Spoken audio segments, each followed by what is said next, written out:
Hey guys, King Charms here. Today I'll be your judge, your jury, and your analyst. And today I bring to you the most powerful Open Ultra League team in the... it's the most powerful Open Ultra League team in the realm of Hell, which Legendaries and XLs are allowed.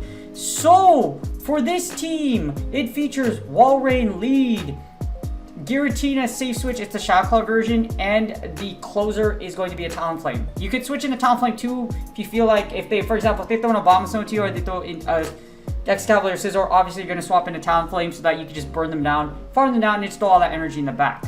This team actually is the #1 and the #2 top team. It's so strong that it took the first two, and the only difference is it's a Dragon Breath Giratina instead of Shadow Claw. So if you don't like Shadow Claw, you could use Dragon Breath and it slots it into #2, but that's how powerful this team is.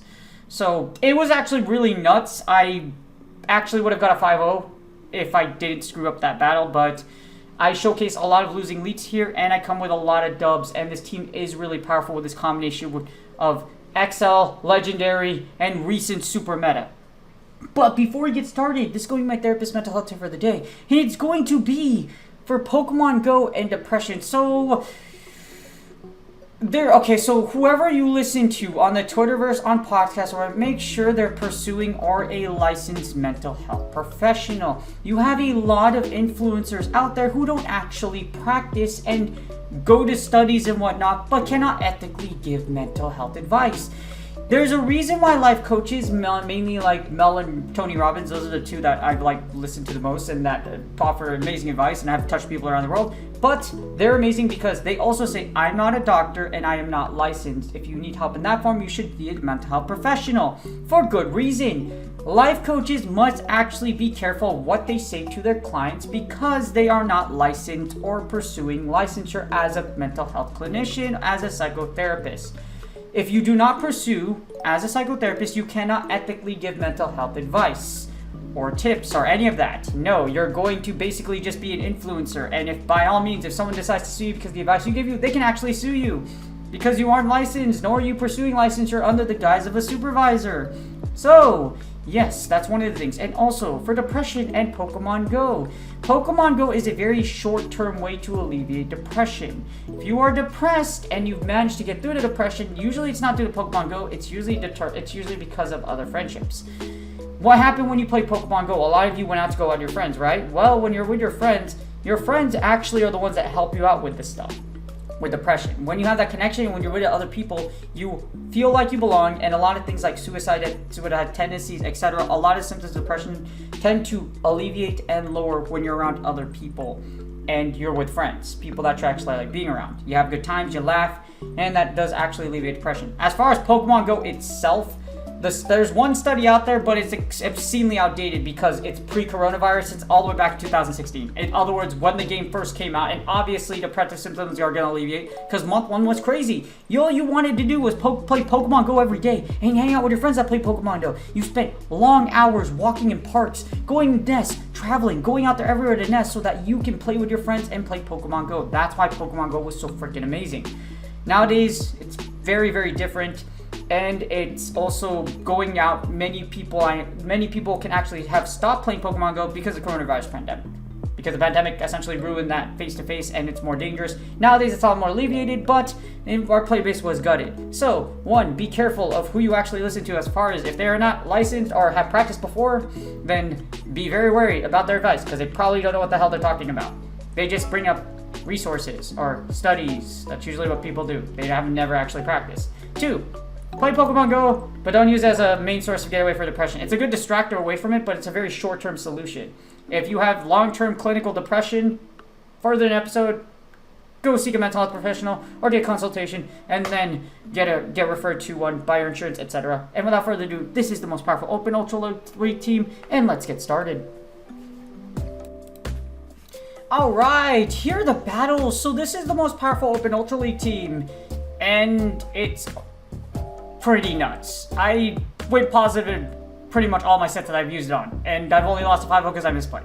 As you see, we lose again. This is a great example of just how broken this team is. You see, we got Machamp onto Walrein, so we're going to safe switch into Giratina. Now, here's the thing. I'm not sure why our opponent threw Trev into us because Trev isn't exactly a great matchup against Giratina.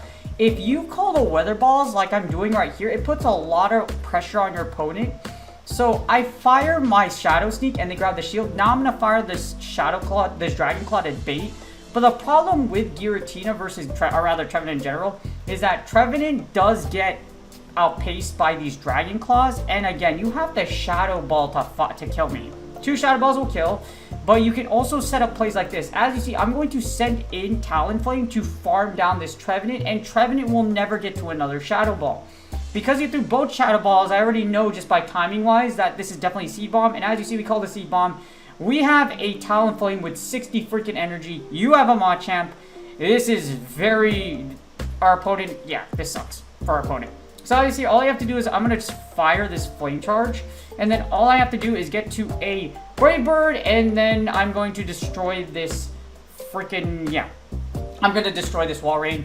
I only have to shield this. One Ice Spear doesn't kill a Talonflame XL. I can get to a Brave Bird. Brave Bird down. +1. This will kill for sure. Then send in Walrein. Walrein plus a shield will take out a Machamp. So we take their Walrein out with a Brave Bird. We send in our Walrein and we're just going to literally ball out. We're going to ball out. Well, this is actually Icicle Spear. So we're going to literally just throw a bunch of... We're going to spear our opponent into the wall like the Spider-Man movie and the Green Goblin on that last moment. You know, the Tobey Maguire verse, not the, what you call it? You know, that's how notable, no, Tom Holland, there you go.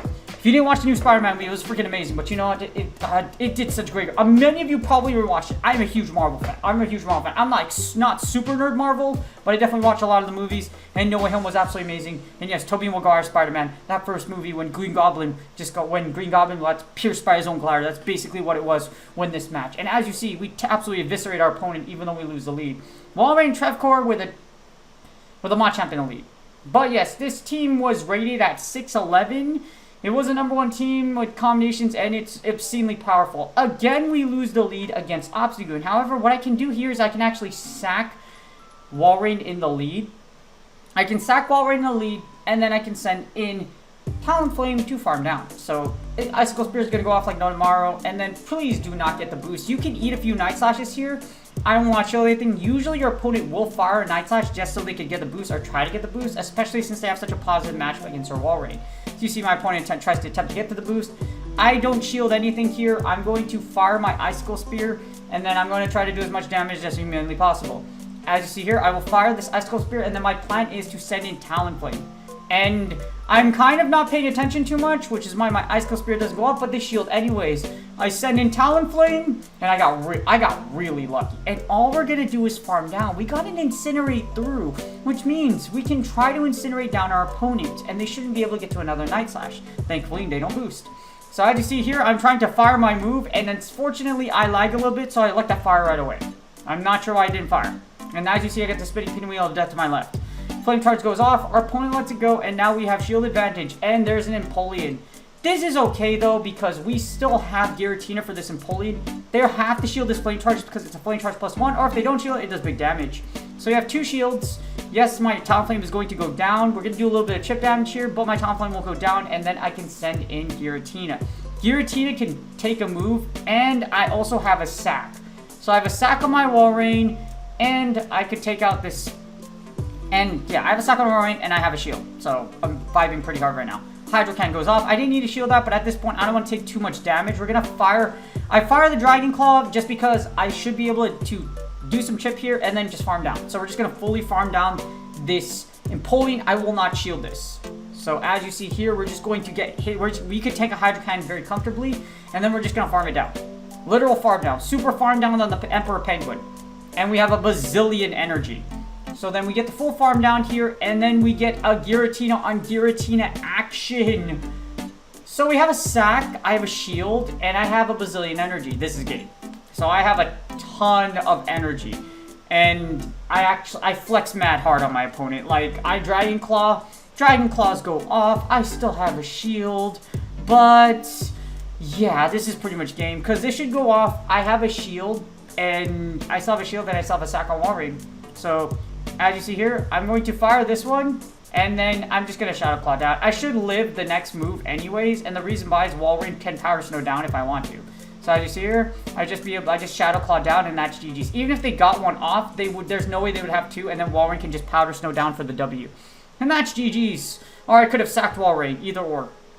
But yeah, as you see, there's a lot of things you could do. You could sack Walrein in the lead, you could bully through, you could safe switch into Giratina and try to win the matchup. We got Sylveon onto Walrein. So you actually win this as the Walrein user just because your Weather Balls, you're able to just put so much pressure with Weather Ball. I mean, I keep calling it Weather Ball, but it's Icicle Spear. Icicle Spear. You just spear the Unholy Crap at your opponent. So you get the Icicle Spear so fast that you outpace the Unholy Crap out of this poor Sylveon. Sylveon gets absolutely yeeted by these Icicle Spears. They're very pointy, they're very long, and they charge really fast now that you got a debuffed Walrein. We will shield the Psyshock. I want to keep alignment here. Your opponent's gonna have to expend all their shields, or you go to the zeros. Or you go to the 0s to 2s, or your opponent just decides to shield. Which in my opinion is a mistake.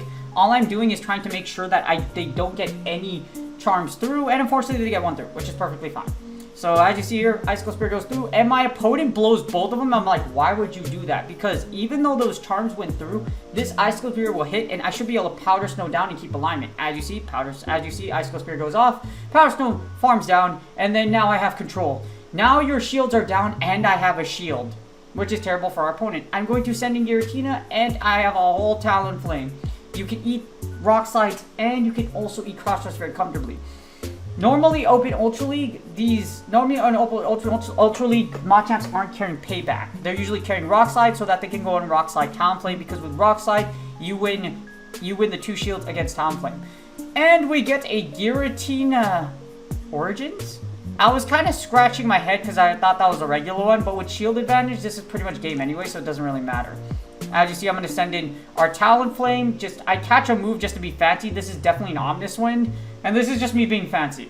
We take the Omnis Wind, we're going to farm down, and our opponent actually top lefts because they already know Hurricane Talonflame XL is about to come. Hit you with a 4-9, 620 mock options, freaking Hurricane, and that's GG's.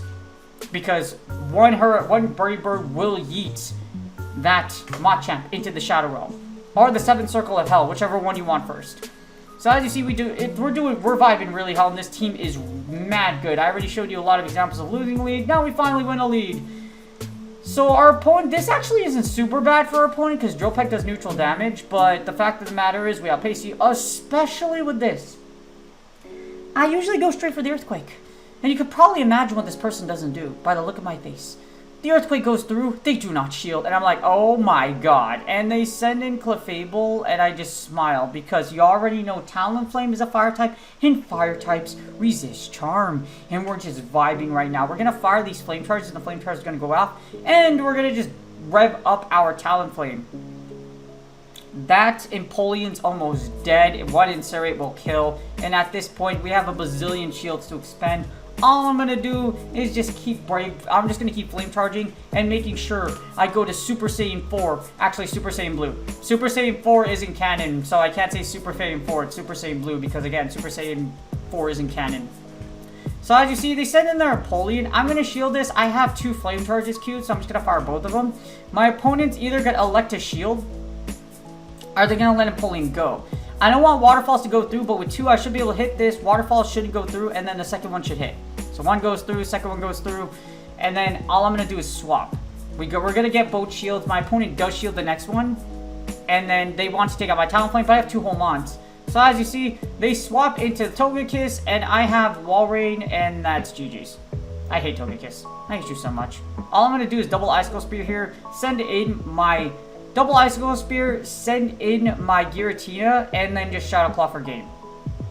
That's being super fancy, but you know it's what it is. You just double spear. You take not 1 spear, but 2 spears. You throw them at your opponent's face. You send in the Giratina, and you claw the eyes out of that poor Emperor Penguin, and that's GG's. Didn't need to be that fancy, but you know what? Dang, man. I can't believe they ate the Earthquake, and I was like, dang, bro. And last but not least, we have our classic case of rock, paper, scissors. As you see, we send in Walrein, and we get a Shadow Crobat. And I'm like, Shadow Crobat? Dude, this is an Ultra Premier Cup. They might have not switched their team. So they swap in a Scizor, and I send in Talonflame, and you probably already know what happens. You literally just burn down the Scizor, And I really do think that this is I really do think this is an Ultra Premier Cup team. As you see, we burn down the Scizor, and then we have a bazillion energy to throw at that Crobat and whatever is in the back. So, it's up to you, opponent. What do you want to do? You're very likely going to lose this matchup. Walrein has a great matchup against the back row, and we see a Walrein. Yes, this was likely an Ultra Premier Cup team, unless they were really trying to run this for Open Ultra League. But we're just gonna flame charge through, and my opponent's gonna top left, realizing that there's no real win condition. This team's insanely powerful. This is the most powerful Open Ultra League team as of the last data bar. So I hope y'all enjoyed the shoutcast, and hopefully this gives you a good idea of what to run next season. And that's GG's. I hope y'all enjoyed the video. This team is the most powerful Open Ultra League team, and it's freaking nuts. Well, you have 3 super meta Pokemon, so obviously it's going to be nuts. But there's a lot of fancy plays you can do. Walrein is such a beast in this meta for the fact that you can rely on switch outs, its speed, as well as its ability to nuke everything to existence that's actually weak to Earthquake. As you saw that... God, that Empoleon. I'm like, why would you not shield in that matchup? But they didn't shield, and as you see, that was... Ouch, that hurt a lot. But hopefully this team does give you a good idea. I'm likely going to run this when Season 12 or the Interlude season ends. And then I'm going to use, because this team's actually really freaking good. Open Ultra League used to be my favorite league because of the meta didn't shift too much. But then something called Talonflame came out. And then Trev and Walrein came out. So this meta is just a mess. Oh, by the way, XLs also came out too. So Open Ultra League is a mess, right? Is a mess. And no longer a stable meta. It's absolutely terrible. I should do a video on that too. On how the meta shifted so godforsakenly much from the bad way. But, do me a huge favor, please like, subscribe, and comment for the YouTube algorithm. I usually apply it after a day or two, and some of you are already doing that, and I really do appreciate you. You can easily subscribe by using that little box on my right. Put your mouse over it, boom, you can easily subscribe.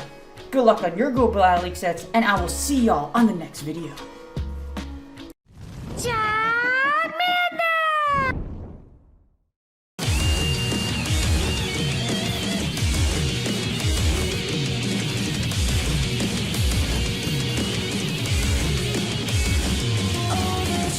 That I need, all the things that I have craved, these are what I could have achieved.